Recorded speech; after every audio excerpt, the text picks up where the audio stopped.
dans ce lac Baomer en live Facebook avec une météo, on vous le disait, capricieuse ce matin. Eh bien, enfin, malheureusement, la pluie a fait son apparition. Elle n'est pas encore trop forte, mais les nuages sont suffisamment menaçants. Alors, on va tâcher, peut-être, Blaise, d'en savoir plus avec les juges arbitres, voir ce qu'il est prévu si jamais la pluie devait être plus ardue. On va essayer de s'approcher. Je vais essayer de me faire un chemin, de me frayer un passage pour essayer d'aller dans le sein des saints, c'est-à-dire nos amis de la Brite. Voilà, déjà ici on est au sec. Bonjour. Bonjour. Ton prénom? Joël. Joël, t'occupes de la Brite, j'imagine? Oui. Alors, la question c'est, il commence à pleuvoir bien sûr, la météo n'est pas très optimiste, en tout cas l'IRM pour la suite des opérations. Est-ce qu'il y a des choses prévues en cas de pluie, des annulations de compétition ou pas? On n'a pas encore pris de décision là-dessus. Voilà. La météo étant tellement incertaine dans ce pays que le nuage pouvant être à gauche ou à droite, donc on attend de voir la suite pour voir s'il y a des interventions à faire ou pas. Ok, s'il y en avait, qu'est-ce qui est prévu? Vous avez une idée? Une réunion pour décider. On ne peut pas... D'accord, ça veut dire que les compétitions s'interrompraient momentanément le temps de prendre la décision? Si nécessaire, oui. Ok, parfait. Voilà. En tout cas, et ça va depuis ce matin. Moi, je trouve, je sais pas, ça fait quand même quelques lacs que je couvre. Je trouve l'ambiance bien plus conviviale que d'habitude, alors que d'habitude, c'était déjà pas mal. Non, mais globalement, ça se passerait très bien. On a changé quelques règles au niveau de l'arbitrage. Il n'y a plus les enfants qui se mêlent au niveau de l'arbitrage. Et donc, effectivement, c'est beaucoup plus facile au niveau de l'arbitrage. Et donc, on a moins de discussions. Il n'y a plus d'enfants qui viennent à la table pour discuter chaque décision. Le fair play a été autrement managé que les années précédentes. Et donc, on voit un effet positif. Le temps de jeu a été augmenté sur l'ensemble des matchs et les enfants jouent. Et donc, c'était la priorité que l'on voulait redonner le sens au jeu. Je pense que c'est essentiel et en tout cas, le résultat a l'air très probant. Effectivement, j'allais vous dire, c'est une première année où j'arrive à venir ici et voir les arbitres sans devoir me frayer un passage pendant une demi-heure. Voilà, ben voilà. Donc, ça a été une longue discussion avec les enfants et tout le monde a compris le sens de remettre le jeu dans la priorité et pas les discussions. Donc voilà, on a scindé le volet fair play du volet sportif et l'arbitre à carte jaune, carte rouge, c'est lui qui décide. D'accord. Et enfin, une dernière question, après je vous laisse tranquille. Au niveau, tout à l'heure, quand il sera l'heure du décompte, alors pour désigner les vainqueurs, s'il y a des ex-aequo, est-ce que vous prenez une décision collégiale ou bien il y a un juge arbitre qui, lui, est pour le coup plénipotentiaire? Alors, je vous avoue très personnellement que je n'ai pas épluché les 38 pages du règlement, donc je suppose que tout ça est dans le règlement. Bien, parfait. Ben alors, on va renvoyer nos auditeurs et téléspectateurs au règlement qui est peut-être disponible sur le site de la Brite. Ça, je ne pense pas vraiment. Chaque année, il passe de 60 à 30, 60 pages, 70 à 38 pages, donc il y a déjà progrès. Parfait. Ben, en tout cas, bonne fin de lag et merci pour tout ce que vous faites. On sait que tout ce que vous faites, vous et vos collègues bénévoles de la Brite, c'est essentiel. Et est-ce que vous êtes conscient du fait que c'est un événement unique au monde? Oui, on est très conscient. C'est un événement vraiment unique. On a eu l'année passée, il y a 2 ans, la présence de l'organisation sioniste mondiale, même dans le monde entier, ils n'ont jamais vu un tel événement. Effectivement, on est conscient que c'est un événement unique au monde. Parfait. Bien, merci beaucoup et à plus tard. Alors, bonne fin de lag. Voilà. Et donc maintenant, vous qui nous suivez, malgré qu'il y ait une petite éclaircie, eh bien, vous savez que une décision sera prise si jamais le temps devait tourner à plus de pluie que ça n'en est encore actuellement. Ça va, hein, on voit Didier dans le ciel que ça s'éclaircit un peu au loin. Ouais. Mais bon, on est en Belgique. Et les nuages, effectivement, vont dans le bon sens. Donc, d'après ce que je vois, si le vent ne tourne pas, on devrait retrouver un petit peu de sérénité météo. Alors, on va profiter peut-être de ce live pour se diriger à nouveau vers les terrains de sport. C'est un peu pour ça qu'on est là en même temps. Hein. On va pas se le cacher, comme disait je ne sais plus qui. Malgré le fait que les pitas soient très bonnes. Pita shawarma ou pita falafel, signé Maurice Stahl et Grilltov et Geltov. Non, c'est pas de la pub. En même temps, c'est le seul, donc on peut se le permettre, hein, évidemment. Bien. Alors ici, nous avons une partie de, toujours, Tissoumi, qui oppose l'Anoar à, je pense, la JGL, si je ne m'abuse. Alors Didier, tout de même, pour parler, Ah non, c'est le Dror contre la Noire. pour parler d'un plan technique, ça va modifier l'approche des jeux, hein, parce que ça glisse. Hein. Ben, tout à fait. On a vu une jeune fille qui a eu du mal à s'arrêter lors de la course là. Ça va modifier leur approche, c'est sûr. Ben, heureusement, ses copains et copines étaient là, parce que sinon, elle serait encore en train de glisser, si ça se trouve. Mais c'est vrai que, comme le confiait notre ami juge et de la bride qu'on a eu à l'instant, juste avant, il y a quelques instants à peine, il disait ils vont attendre un petit peu, et puis effectivement, en fonction des conditions météo, une décision sera prise.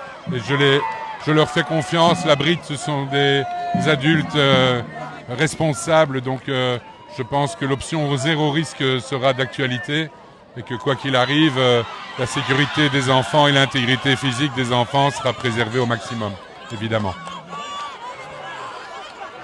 En parlant d'enfants, on est chez les tout petits là. Ouais. Enfin, les tout petits. Je sais pas s'il y a encore des tout petits chez les enfants à l'heure actuelle. Alors là, on retrouve le jeu du béret, si vous vous souvenez bien, Blaise. Je me souviens très bien des règles. C'est un des jeux que j'avais beaucoup aimé d'ailleurs, Didier. Ah, c'était sympa, c'est très tactique. Et on avait un parent qui nous avait expliqué les règles. C'était vraiment très très intéressant. Alors là, c'est la Noire contre le Bnei Akiva. Le but, je vous le rappelle, c'est de choper le drapeau que vous voyez au centre par terre et de le ramener dans son camp. Je suis impressionné par la concentration dans les yeux de ces enfants, Didier. Ah ben, on les a drillés, hein, je peux vous dire. Ils ont été ultra motivés. Ah, ils ont pris le risque à la Noire et ils ont perdu. Le Bnei Akiva a pu intercepter la petite fille qui avait pris le déguel. Donc pour le moment, le Bnei Akiva a marqué donc quelques points pour le coup. Est-ce qu'elle est... Là, je ne sais pas. À mon avis, je ne suis pas sûr qu'il y ait eu... je ne sais pas qui a pris le point pour le coup. Je pense que ça n'a pas été comptabilisé. Didier, elle a tenté un petit coup de ruse. D'accord.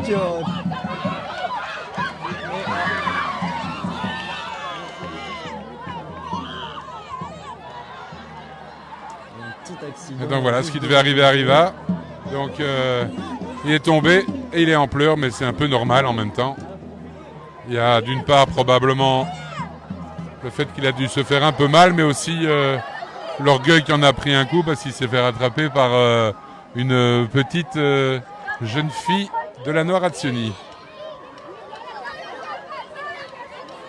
Et la partie continue, the show must go on comme on dit.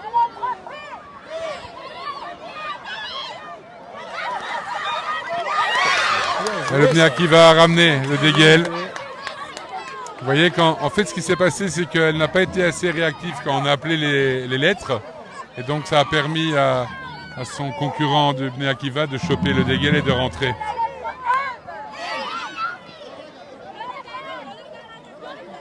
Vraiment important d'être extrêmement concentré pour ce genre de... Oh, bien oh là, joli. Très très bien joué de la part du Bnei Akiva. Ah, c'est intelligent, hein. Ouais, on sent que l'équipe du Bnei Akiva s'est bien entraînée à ce jeu. Hein. Ah, à mon avis, oui.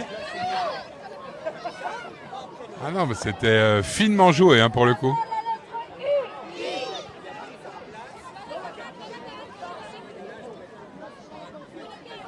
Et ici, ça a l'air d'être une partie qui va un peu plus vite parce que c'est pas comme dans les parties précédentes où il y avait 3 ou 4 joueurs. On a moins de rounds d'observation, comme on appelle ça. Ah ouais, là, oui. Il y en a un qui doit mettre la main en dessous, effectivement. Et directement, l'arbitre est intervenu à juste titre. Et la Noire a voulu prendre le risque et a perdu son pari pour le coup.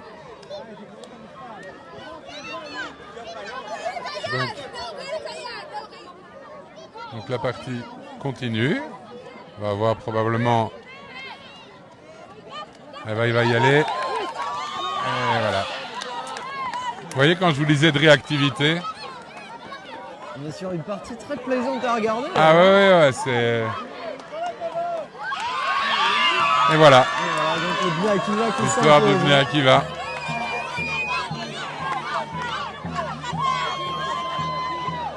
même temps, c'est souvent compliqué d'avoir des réactions chez eux parce que, comme la plupart, que je le répète, ne parlent pas français, c'est un peu plus compliqué et ils ne sont pas tous up, je dirais up pour venir s'exprimer au micro généralement. Ouais, on va savoir. Bonjour, vous parlez français? Do you speak English?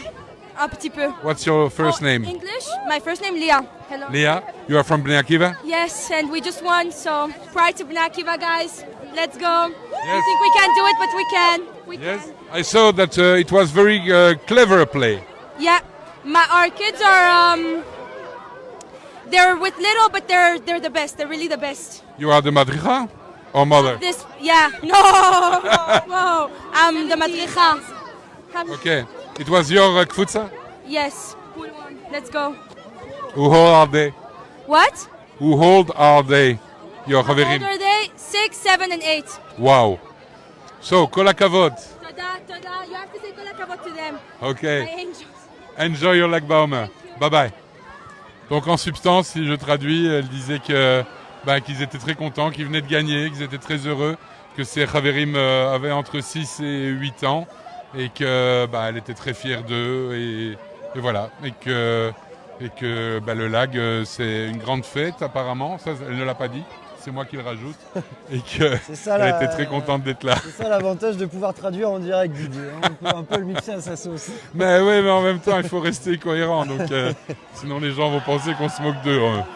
Parce que la plupart des gens comprennent aussi l'anglais. Donc, j'ai essayé de traduire ce que j'ai chopé dans le live. Et là, ici, ça allait être un Crix, mon cher Blaise. Un Crix qui oppose apparemment de nouveau. Voilà. Et la Noire vient de gagner. On est arrivé. Le meilleur moment. On est arrivé tout pile. La Noire qui vient de battre dans cette tranche d'âge, je suppose, la Bonim Dror. On va aller voir là-bas. Je vois qu'il y a du monde de la chômère, donc je me demande s'il n'y a pas un drapeau liégeois qui se fait. C'est toujours loin parce que c'est un long terrain. Ça demande beaucoup de distance.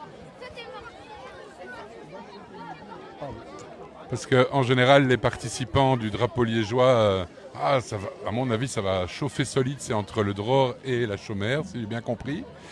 Et en fait, vous voyez, vous pouvez filmer la longueur du terrain. Vous voyez? Et le but est d'arriver vraiment jusqu'au plus loin possible. Vous allez voir, c'est impressionnant.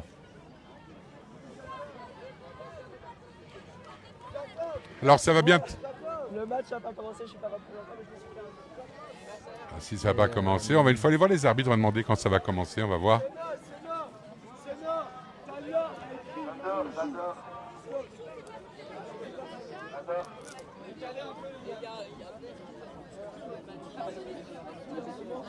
Bonjour, alors c'est le drapeau liégeois? Oui. Entre le Dror et... Dror et Chômeur. Ok. Adam et Nathan, vous êtes convoqués maintenant à la table d'arbitrage, s'il vous plaît.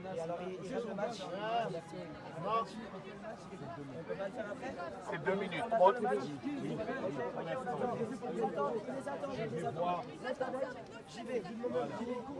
Donc ça vous donne le temps à vous aussi. Ça donne le temps à vous. Bonjour. Bonjour. On peut avoir une idée de ce qui se passe en fait? Pourquoi la partie ne démarre pas tout de suite? Je sais pas du tout. Ah bah alors on va demander à notre ami. C'est simplement parce qu'il y a encore un peu de retard, donc on attend les joueurs. D'accord. Et donc là, ils sont tous chauds boulettes. Il va falloir lâcher les chevaux, comme on dit. Oui, et c'est dur de les retenir. À mon avis, oui. En tout cas, merci. Attention derrière vous, avant qu'il y ait une intervention du Magen David Adom. En tout cas, merci pour tout ce que vous faites. À plus tard.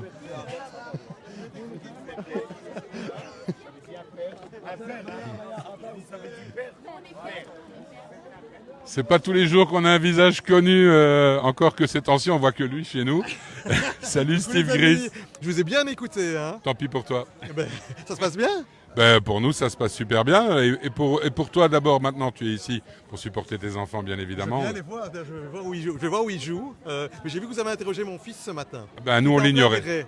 Oui, Ah, tout à fait. d'accord. Voilà. Ok, ben, il était tout fier. Et son papa était fier aussi? Ah, j'étais extrêmement fier. Par contre, Blaise se posait la question quelles étaient les règles du béret et je trépignais de lui envoyer un message en lui disant il ne peut pas toucher l'adversaire s'il a touché le drapeau. Et donc voilà, je suis prêt à vous l'expliquer si vous le voulez. Non, maintenant, ça y est. On a intégré les règles. Ça ne fait jamais que 3 ans. Hein, donc, voilà. Vous faites ça très bien.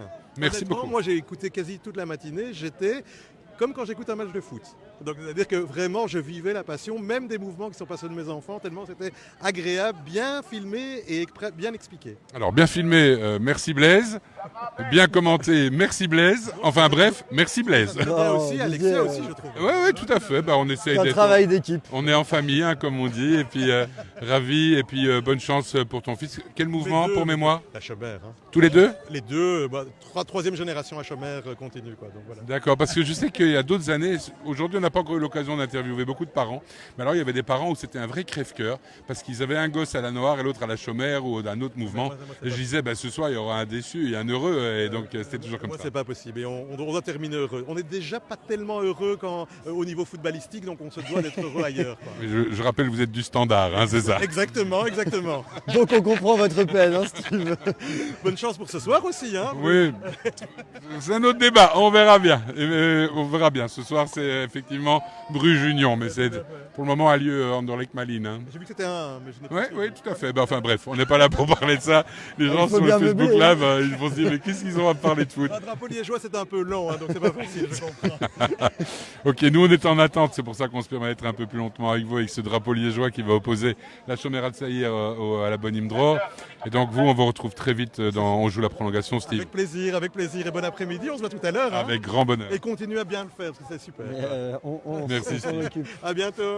À bientôt. Tiens Didier, ça me permet, vous avez parlé de l'émission On joue la prolongation, on a un peu de temps hein, dans cette période de latence un peu. Ça me permet de rappeler, hein, lundi, mercredi, vendredi, tout au long de la Coupe du Monde, on joue la prolongation de 20h à 21h tous les lundis, mercredis, vendredi pendant un mois. On a hâte de parler football, international.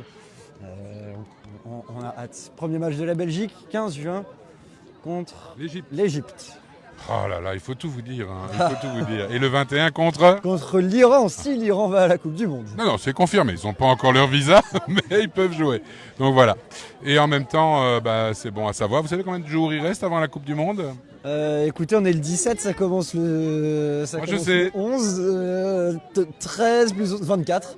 Eh non, 25. 25, aïe, on a 31 jours. J'ai eu la chance de voir la finale de la FA Cup hier. Il était marqué mondial J-26. Pause de 10 minutes. On va passer à un autre terrain alors. Nous, On reviendra dans 10 minutes. Ça vaut vraiment le détour, Blaise, de voir des drapeaux liégeois comme ça. C'est vrai qu'on n'a pas encore eu le temps aujourd'hui de couvrir ce type d'événement. Et vous voyez, on a été oiseau de bon augure car le soleil est de nouveau de la partie. Il fait même un peu chaud, Didier. Hein. Oui, c'est parce qu'on s'est super couvert pour sortir. Mais en même temps, qui devrait répondre à la question qu'on se posait au départ. Vu cette chaleur, la pelouse devrait sécher assez rapidement. Hein. Dès qu'il y a du soleil, évidemment, ça va vite. Et un peu de température. Bien, écoutez, je vous propose qu'on interrompe ce live et on revient dans quelques minutes peut-être pour vivre ce drapeau liégeois finalement. On va faire ça, Didier. Ça vous va? À tout à l'heure. À tout à l'heure.